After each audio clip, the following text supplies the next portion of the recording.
जय हिंद दोस्तों, चाणक्य डायलॉग्स हिंदी में आपका बहुत-बहुत स्वागत है। ये कोरोना वायरस पैंडेमिक जो है, ये परेशान करके रखा है इसने पूरे देश को।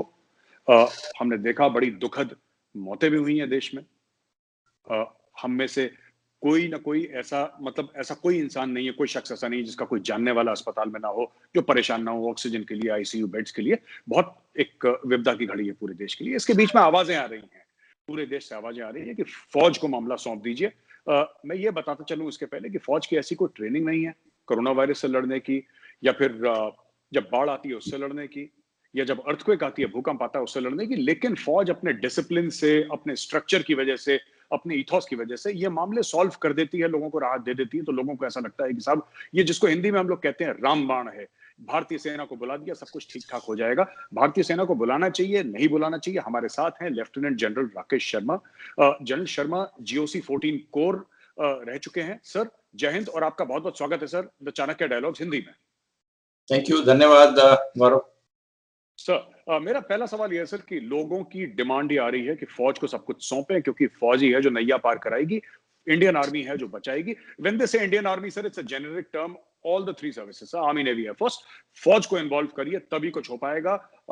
लोकल हॉस्पिटल लेवल्स में सर करप्शन बड़ा सारा है और बड़े सारे और मामलात हैं। ट्रांसपोर्टेशन ऑफ ऑक्सीजन का मामला है, बेड्स का मामला है, कई सारे मामले हैं और उनको लगता है कि एक डिसिप्लिन्ड फोर्स है जिसने कभी इस देश को, सर अगर मैं आसान शब्दों में आपसे सवाल पूछूं, इस देश को कभी बुरी खबर नहीं दी सर, हर समय अच्छी खबर ही दी है। चाहे लड़ाई हो, चाहे कोई भी एड टू सिविल अथॉरिटीज हो, भारतीय सेना ने हर समय इस देश को अच्छी खबर दी है। वो अच्छी खबर सुनने के लिए बेताब लोग आज ये कह रहे हैं कि फौज को उतारिए, फौज इस मामले को सॉर्ट आउट करेगी, फौज इस मामले को किसी एक नहज पे ले जाके, किसी किसी मोड़ पे ले जाके, अच्छे मोड़ पे ले जाके इस मामले को खत्म करेगी। सर, मैं आपकी राय जानना चाहता हूँ, ये मेरा पहला सवाल आपसे। धन्यवाद। सबसे बात मैं सहमत हूँ आपसे गौरव कि ये जो वक्त है ये हमारी जिंदगी का और हमारी इंडिपेंडेंस के बाद में हिंदुस्तान के लिए सबसे टफेस्ट वक्त है। ऐसा ऐसा कठिन समय हमने कभी नहीं देखा है और जितना हम पर प्रेशर पड़ा है, खास करके ये सेकेंड वेव के कारण जो हम पर प्रेशर पड़ा है, जिसमें लोगों को हॉस्पिटलाइजेशन में बहुत प्रॉब्लम है, सांस की प्रॉब्लम है, ऑक्सीजन नहीं आ रही है और एक फियर का, एक डर का वातावरण है, एक पैनिक का, एक लोग हतोत्साहित हो चुके हैं। वो एक बहुत बड़ा झटका है हमारे लिए और हमको इस विषय में विचार करने की आवश्यकता है। आजकल हम जब नेशनल सिक्योरिटी की बात करते हैं, पूरे हिंदुस्तान की सिक्योरिटी की बात करते हैं, तो नेशन सिक्योरिटी में सिर्फ बॉर्डर की सिक्योरिटी नहीं आती है, वो हमारी जिम्मेवारी है। वो हम अपनी जिम्मेवारी पूरी तरह निभाना जानते हैं। और इसके अलावा नेशनल सिक्योरिटी का मतलब ये भी है कि हमारे जो सिटीजन है, हमारे जो नागरिक हैं, उनकी प्रोटेक्शन करने की भी जिम्मेवारी है, बिकॉज हम एक नेशनल सिक्योरिटी का इंस्ट्रूमेंट है और हमको एड टू सिविल अथॉरिटीज में या ऐसे कई कार्यों में पिछले 70 सालों में लगाया जा चुका है।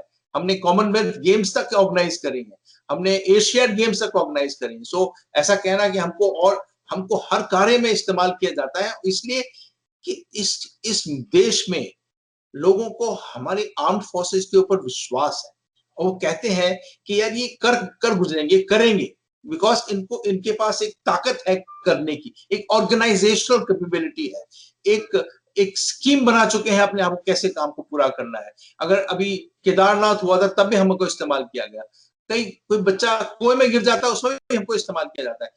मैं ये नहीं बोलता नहीं कि हमको ये हमारा काम है, हमारे लोगों का देखभाल करना आर्म्ड फोर्सेस की जिम्मेवारी है, सिर्फ बॉर्डर हमारा काम नहीं है, ये पहली बात कहना चाहूंगा। दूसरा, हमको आप जानते हैं कि काफी हद तक हॉस्पिटल्स में हमको इस्तेमाल किया जा रहा है।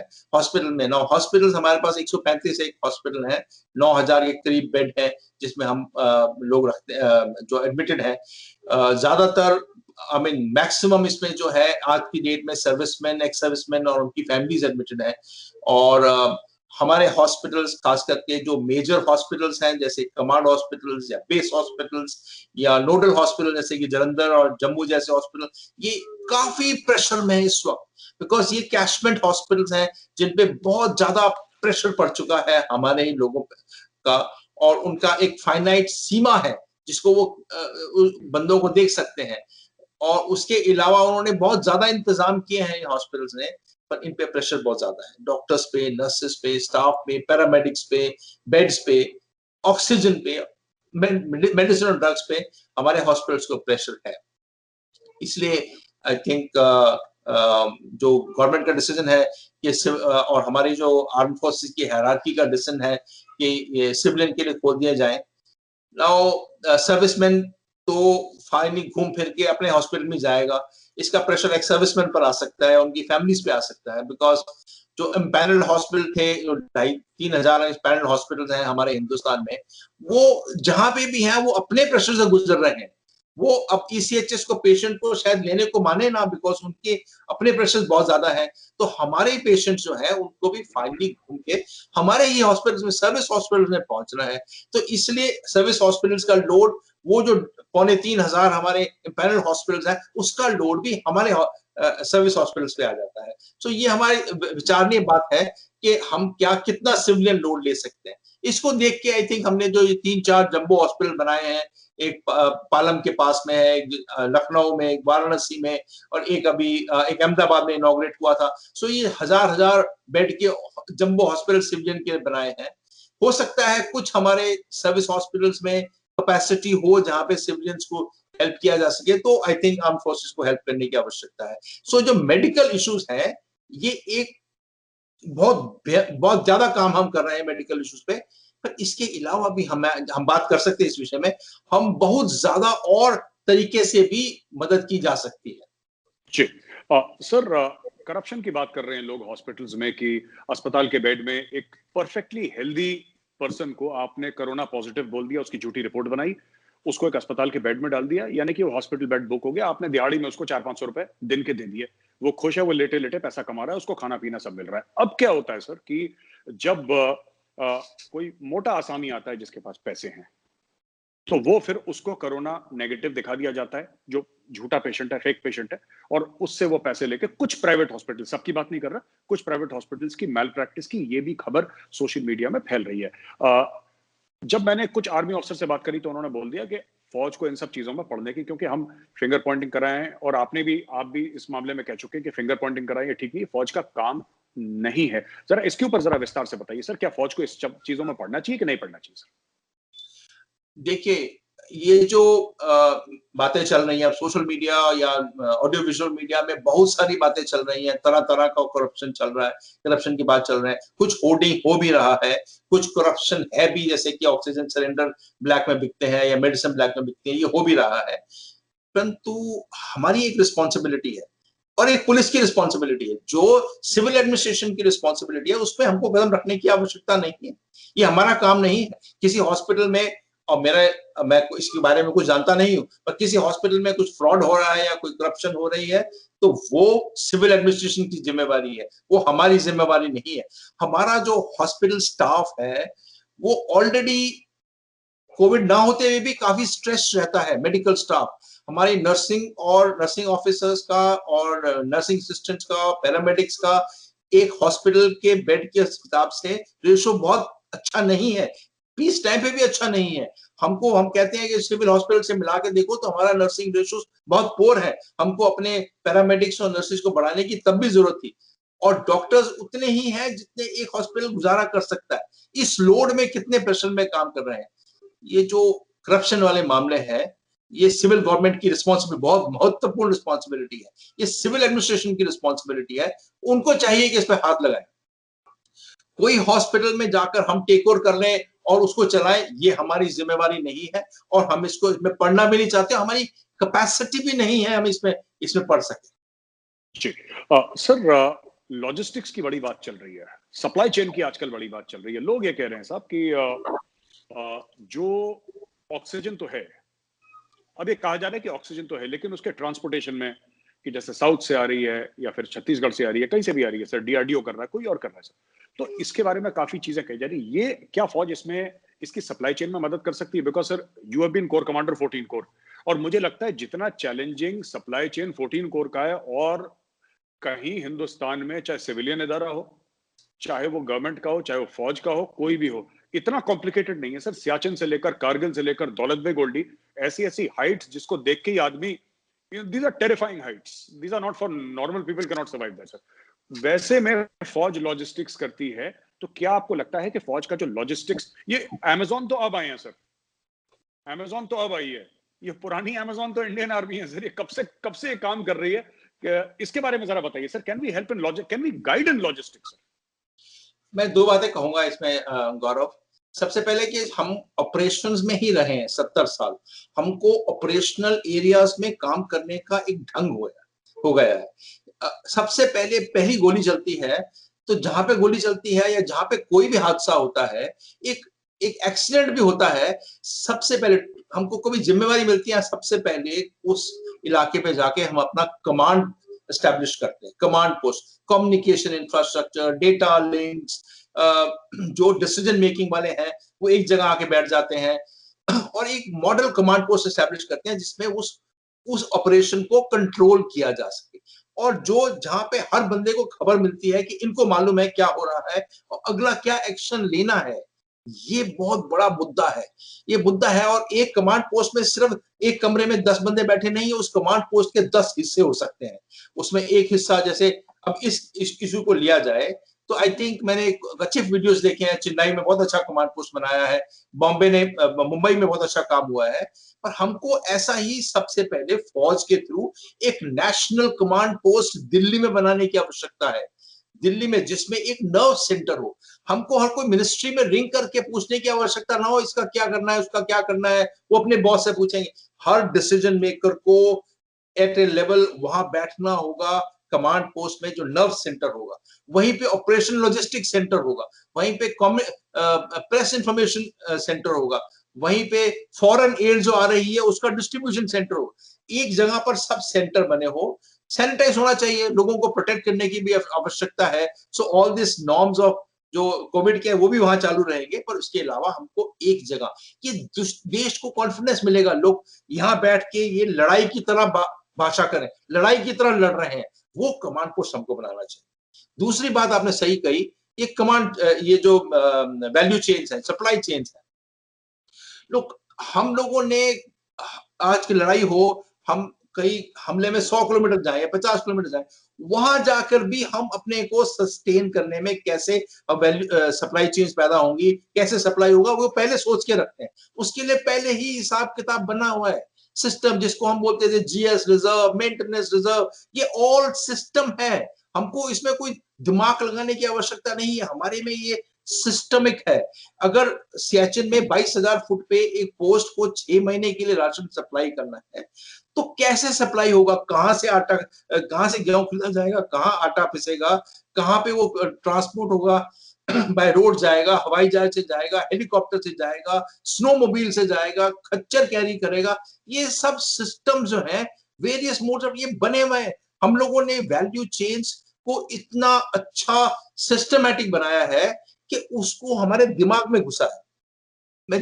हम जानते हैं कि इस पर सिविल गवर्नमेंट ने बहुत ज्यादा डेटाबेस कलेक्ट कर लिया है। आइडिया है इस वक्त के एक हॉस्पिटल में इतने ऑक्सीजन बेड हैं, इतने आईसीयू बेड हैं, इतना ऑक्सीजन लगता है, टोटल क्यूमुलेटिव ऑक्सीजन एक दिन में इतना लगता है। ये ऑक्सीजन अगर हम सप्लाई करें एक हफ्ते के लिए तो इतना ऑक्सीजन एक हॉस्पिटल को चाहिए। और अगर लोग बोलते हैं भी थर्ड वेव आएगा, कुछ बोलते हैं कि भाई ये जो आजकल का है 3,000 कैजुअलिटी डबल 7,000 हो जाएंगी या डबल हो जाएगा रेशो। तो अगर डबल हो जाएगा तो उसका रिजर्व भी चाहिए। तो ये सब अगर वर्कड आउट है, जैसे मैंने सुना है मुंबई में ये सब वर्कड आउट है, इतने हॉस्पिटल है, इतनी ऑक्सीजन चाहिए, कहां से आएगी, कैसे आएगी, ये पूरे देश का होना चाहिए नेट डेटा। हमको मालूम होना चाहिए कि दिल्ली में इतने हॉस्पिटल है, उनका हर दिन का ऑक्सीजन इतना चाहिए, क्यों चाहिए इतना, उसका जस्टिफिकेशन होना चाहिए। उस ऑक्सीजन को टोटल डेली ऑक्सीजन कैसे कन्वर्ट किया जाए, उसके अलावा 10 to 15% रिजर्व कैसा रखा जाए अगर बढ़ता है, ये सब एक डेटाबेस में चाहिए, एक इंफॉर्मेशन चाहिए। अगर हिंदुस्तान सफिशिएंट ऑक्सीजन प्रोड्यूस कर रहा है, हमारे पास कैपेबिलिटी है, तो ये सिर्फ सप्लाई चेन की प्रॉब्लम है और लीकेजेस की प्रॉब्लम है। जो बीच में से निकाल के चोरी होता है और बाहर बिकता है, वो लीकेजेस की प्रॉब्लम है। This can be managed. अगर बोकारो में एक ऑक्सीजन प्लांट है तो हमारा जो नियरेस्ट यूनिट है वो जाके वहां पे एस्टेब्लिश करें, अपने आप को जाएं और वहां से कैसे ही कितना सामान कौन से हॉस्पिटल जाएगा या कौन सी डिस्ट्रिक्ट में जाएगा या कौन सी स्टेट में जाएगा, उसको मैनेज करें, उसको ट्रांसपोर्टेशन मैनेज करें, और ये नहीं हो कि एक ट्रेन आ रही है, वो ट्रेन वापस जाएगी, दूसरा लेके आएगी, ऐसा सिस्टम नहीं है। ये एक कंटिन्यूस सिस्टम बनाने की आवश्यकता है। इसके लिए ऑपरेशनल लॉजिस्टिक्स वालों को बैठना पड़ेगा। Amazon very good idea. Bombay में मुंबई में उबर यूज हुआ for getting software for ambulances. I think we have great amount of expert, इतना एक्सपर्टीज है सॉफ्टवेयर में कि आप जो चाहिए इंफॉर्मेशन जनरेट कर सकते हैं जिस फॉर्मेट में चाहिए, और उसको मूवमेंट करने में इतनी आसानी होगी। सो आई थिंक मेरे विचार में ये इसमें हमको इन्वॉल्व होना आवश्यक है इस सप्लाई चेन में। और अगर हम इन्वॉल्व होते हैं, और मैं ये नहीं बोल रहा हूं कि सिविल में नहीं किया जा सकता है, ये इंडियन इंस्टीट्यूट ऑफ मैनेजमेंट या आईआईटी वगैरह जो बंदे बच्चे इसमें काम करते हैं, जो एक्सपर्टीज है वो कर सकते हैं।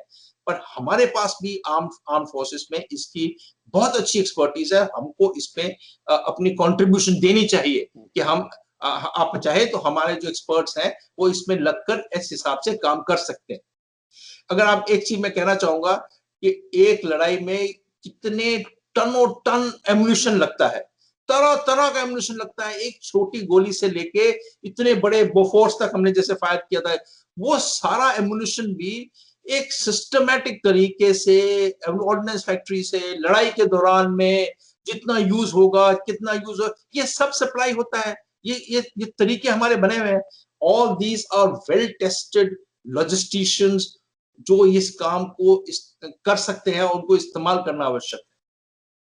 तो सर आपका आपका बेसिकली ये कहना है कि जो सिविल एडमिनिस्ट्रेशन है, जहां तक करप्शन की बात है, जहां तक और जो धांधलियां हो रही हैं, कुछ भी हो रहा है, जो भी वो है, that is incumbent upon the civil administration to do. उसमें फौज को नहीं पड़ना चाहिए, क्योंकि फौज को खैर ना फौज इसको कर सकती है, ना फौज के पास बैंडविड्थ है, ना फौज का बनता है ये सब चीजें बोलना। ये we should not get into the civilian scheme of things.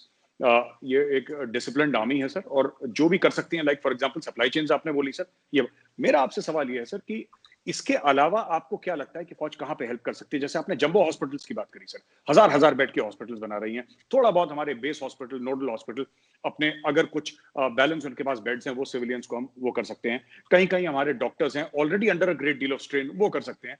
आपने सप्लाई चेन्स की बात करी सर, इसके अलावा आपको लगता है कहीं फौज अपनी एक्सपर्टीज दे सकती है? क्योंकि एक तो चीज होती है सर कि जो एकेडमिशियंस हैं वो एक चीज बना रहे हैं, बट उनको वो एक्सपीरियंस नहीं है जो इंडियन आर्मी को है of physical action on ground.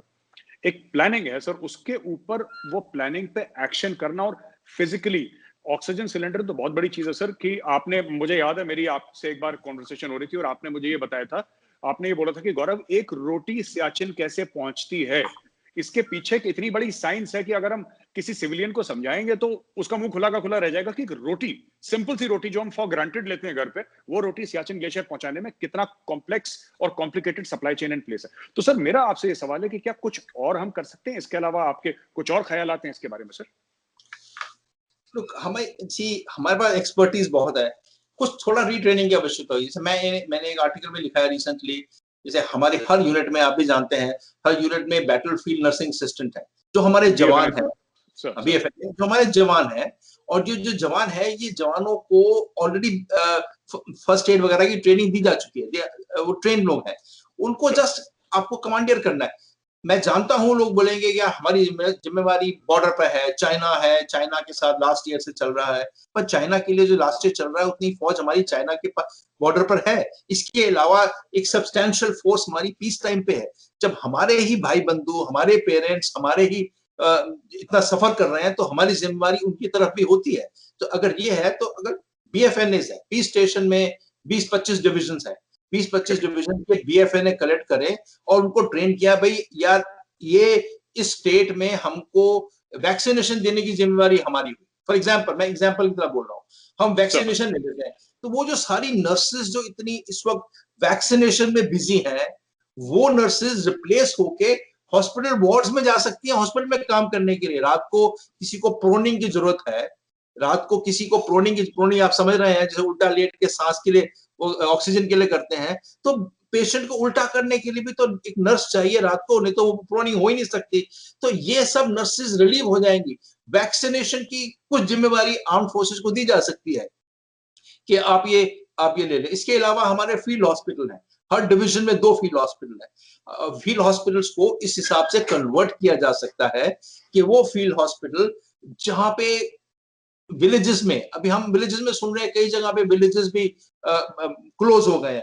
तो हमको कोई ये मोबाइल हॉस्पिटल्स हैं जाके कहीं पे इस्तेमाल किया जा सकता है जहां पे और कोई हॉस्पिटल फैसिलिटी ना हो, बिकॉज हर हर पेशेंट को शहर लाया नहीं जा सकता। सो आई थिंक हमको एक national command post, state command post, मैं बोलना चाहूंगा कि कहने को आता है 125 डिस्ट्रिक्ट हैं जो मोस्ट अफेक्टेड है, से 150 डिस्ट्रिक्ट मोस्ट अफेक्टेड है। हमारी इतनी स्टेट्स में से 12-13 स्टेट्स हैं जिसका मैक्सिमम इफेक्ट है इस वक्त। हमको 12-13 स्टेट्स में स्टेट कमांड पोस्ट, सिर्फ 150 डिस्ट्रिक्ट में यूनिट टाइप कमांड पोस्ट, जहां पे हर चीज को एक ओमनिबस में पूरा नेशनल ग्रिड पे बनाया जा सके, जिसमें आप सिर्फ डेटा लिंक से बता रहे हैं डिस्ट्रिक्ट इन महाराष्ट्र के ओके इतना ये ऑक्सीजन ऐसे जा रहा है। और I think there is imagination चाहिए, ग्रेट इमेजिनेशन चाहिए, जिसमें हम ऑल ये चीजों का इस्तेमाल कर सकते हैं।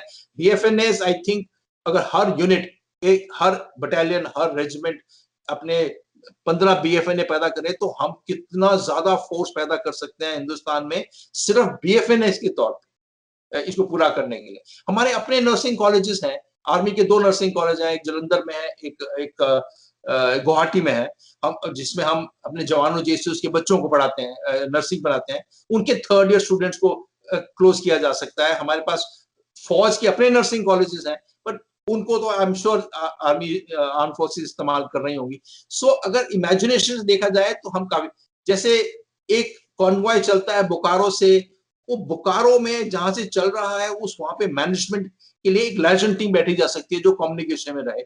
इसके अलावा हम चेक पॉइंट्स बनाते हैं, हमारा टीपीपी बना होता है, हमारे पास रिपोर्ट लाइंस होती हैं कि कौन भाई यहाँ से निकला।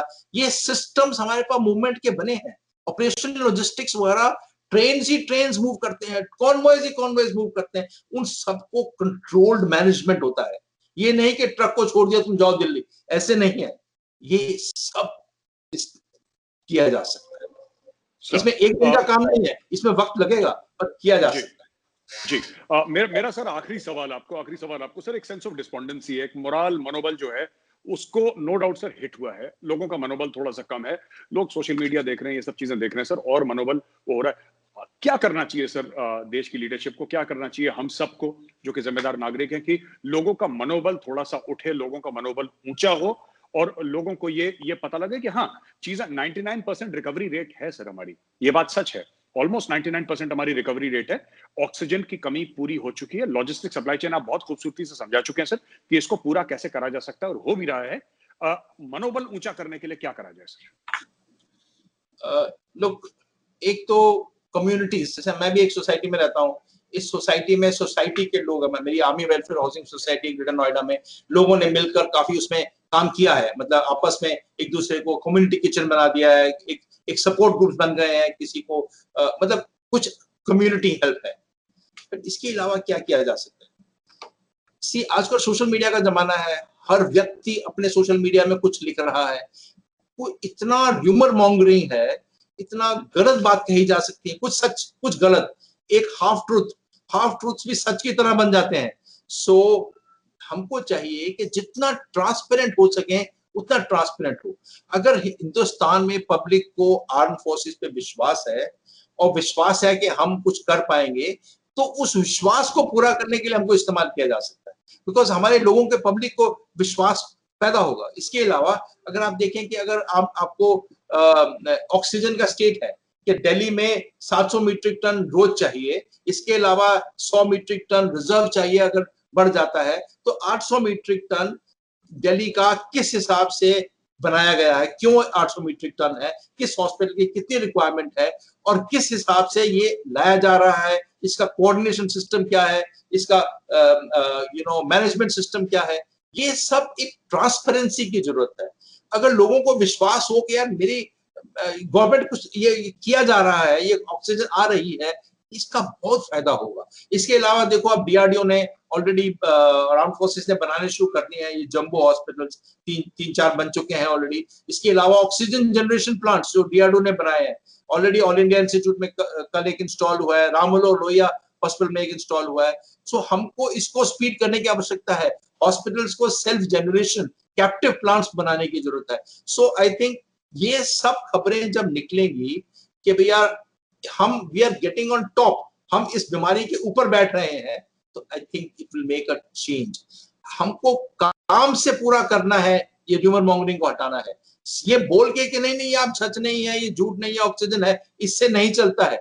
एक्चुअली ग्राउंड पे देखना पड़ेगा लोगों को कि जो हम बोल रहे हैं पूरा हो रहा है, और वो पूरा हो रहा है तब लोगों को विश्वास होगा कि ना हाँ काम हो रहा है। ये मैं कहना चाहता हूँ। जी सर, हमें ज्वाइन करने के लिए बहुत बहुत धन्यवाद। Thank you. दोस्तों, lieutenant general Rakesh Sharma sir के साथ हम लोग थे, काफी चीजें डिस्कस करी कि देश में इस वक्त क्या हो रहा है, क्या फौज को बीच में लाने की आवश्यकता है कोरोना वायरस पैंडेमिक से लड़ने के लिए।